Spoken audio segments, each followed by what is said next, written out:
फातिमा की रानी माँ, प्रभु यीशु की माँ, आसरा तू ही है माँ।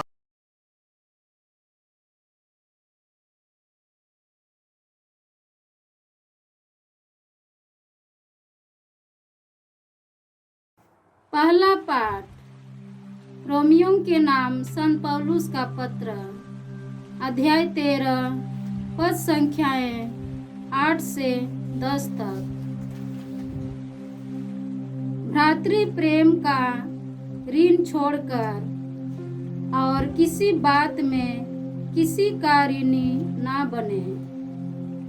जो दूसरों को प्यार करता है उसने संहिता के सभी नियमों का पालन किया। व्यभिचार मत करो, हत्या मत करो, चोरी मत करो, लालच मत करो। इनका तथा अन्य सभी दूसरी आज्ञाओं का सारांश यह है, अपने पड़ोसी को अपने समान प्यार करो।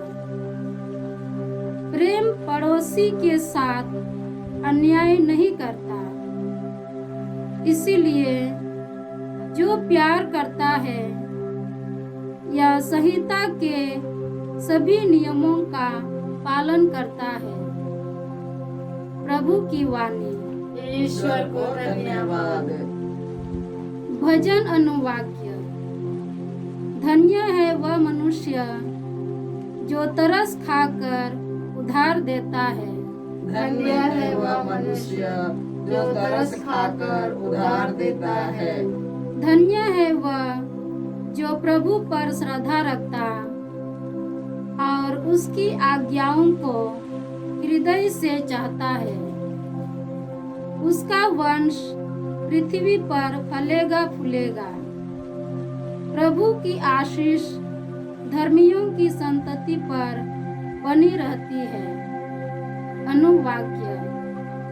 धन्य है वह मनुष्य जो तरस खाकर उधार देता है। धन्य है वह मनुष्य जो तरस खाकर उधार देता है। वह धर्मियों के लिए अंधकार का प्रकाश है। वह दयालु, कोमल हृदय और न्यायप्रिय है। वह तरस खाकर उधार देता और ईमानदारी से अपना कारोबार करता है। अनुवाक्य। धन्य है वह मनुष्य जो तरस खाकर उधार देता है।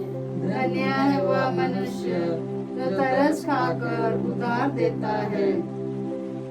वह उदारता पूर्वक दरिद्रों को दान देता है। उसकी न्यायप्रियता सदा बनी रहती है। उसकी शक्ति तथा ख्याति बढ़ती जाएगी। अनुवाक्य। धन्य है वह मनुष्य जो तरस खाकर उधार देता है। धन्य है वह मनुष्य जो तरस खाकर उधार देता है। जय घोष। हालेलुया।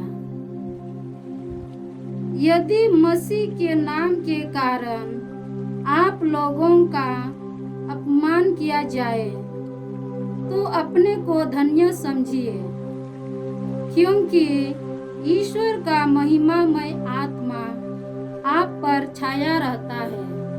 हालेलुया। प्रभु आप लोगों के साथ हो और आपकी आत्मा के साथ। संत लूकास के अनुसार प्रभु यीशु क्रिस्त का पवित्र सुसमाचार। हे प्रभु तेरी महिमा हो।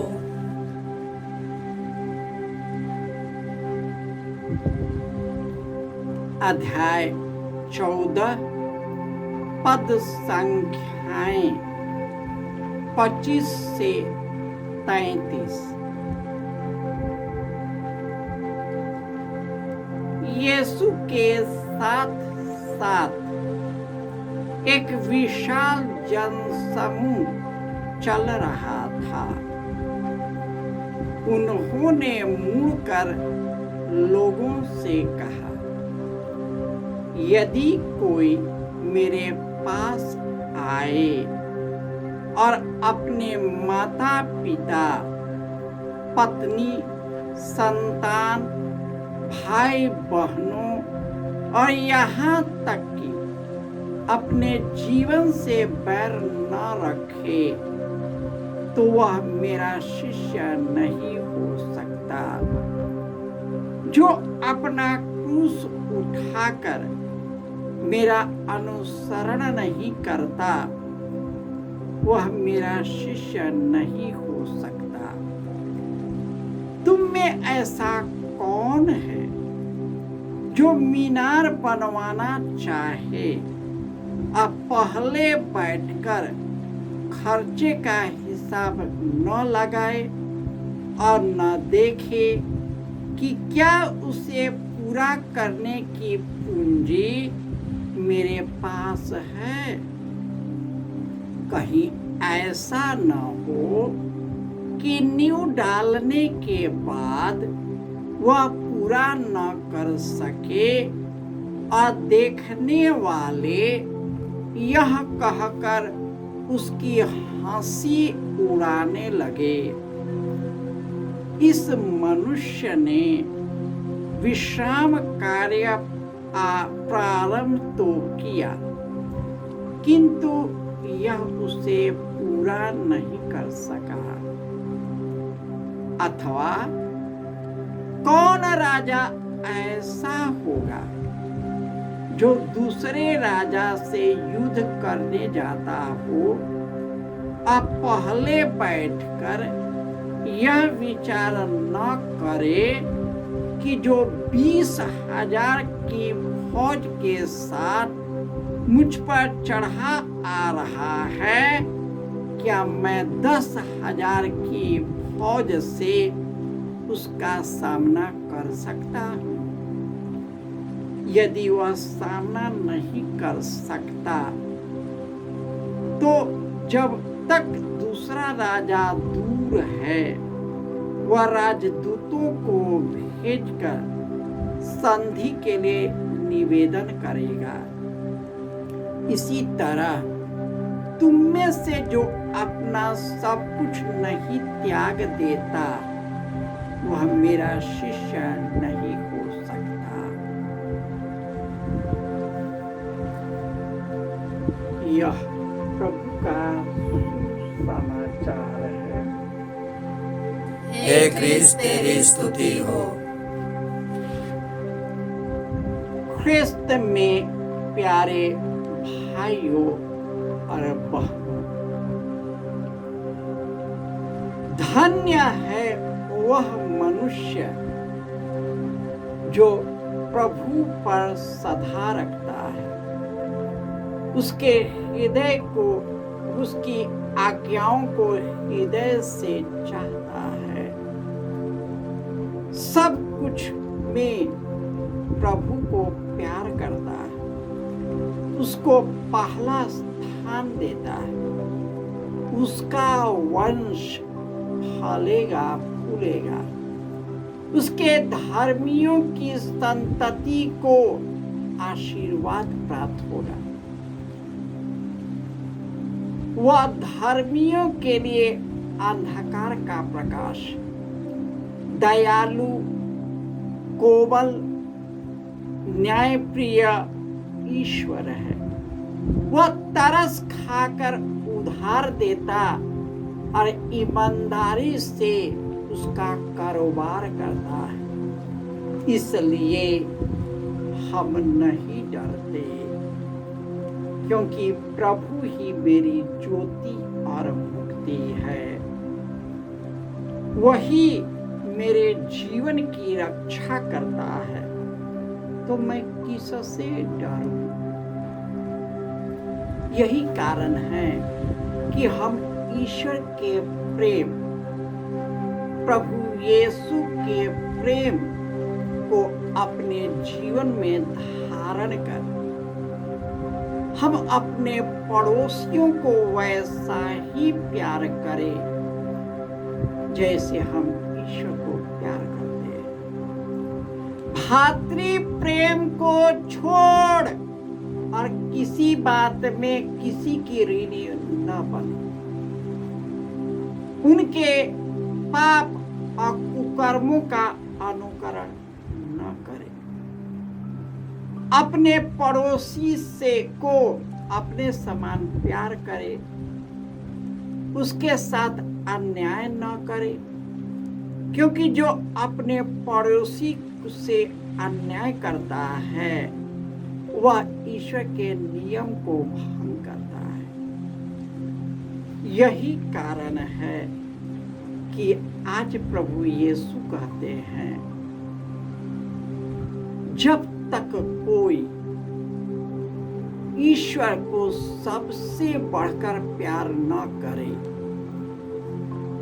जो अपने माता पिता, भाई बहन, संगे संबंधी, बेटा बेटी, यहाँ तक अपने जीवन से भी बढ़कर यदि ईश्वर को प्यार करते हैं, ईश्वर अपने प्रेम के सानिध्य से भर जाता है। और हम में से ऐसा कौन है कि मकान बनाते समय या युद्ध करते समय अपनी शक्ति नहीं देख सकता? हम मनुष्य केवल मनुष्य की ताकत पर, अपनी ताकत पर विश्वास करते हैं। ईश्वर जो हमारे साथ निरंतर कार्य करता है, उस शक्ति को हम त्याग देते हैं। यही कारण है कि मनुष्य दुखी हो जाता है, टूट जाता है, परेशान हो जाता है, मृत्यु से डरने लगता है। और जो ईश्वर को प्यार करता है उसे मृत्यु से डर नहीं, क्योंकि प्रभु यीशु मृत्यु को पार कर अनंत जीवन में अपने पिता के दाहिने विराजमान है। तो वही ईश्वर हमारे पास आएगा और अपने पास ले जाएगा, ताकि जहां प्रभु यीशु है वहां हम सभी रह सके। इसलिए हम दुनिया के दुख, दर्द, विपत्ति, चुनौती और मनुष्य के क्रोध, धमकियों से न डरे, क्योंकि एक दिन ईश्वर के पास जाना है। और जब जाना है तो अपने को तैयार करके जाना है, अपने को समृद्ध बनाकर जाना है, अपने आप को सच्चा हृदय, शुद्ध हृदय से जाना है, ताकि हम सभी अनंत जीवन में प्रवेश कर ईश्वर में सदा के लिए आनंदित रहे।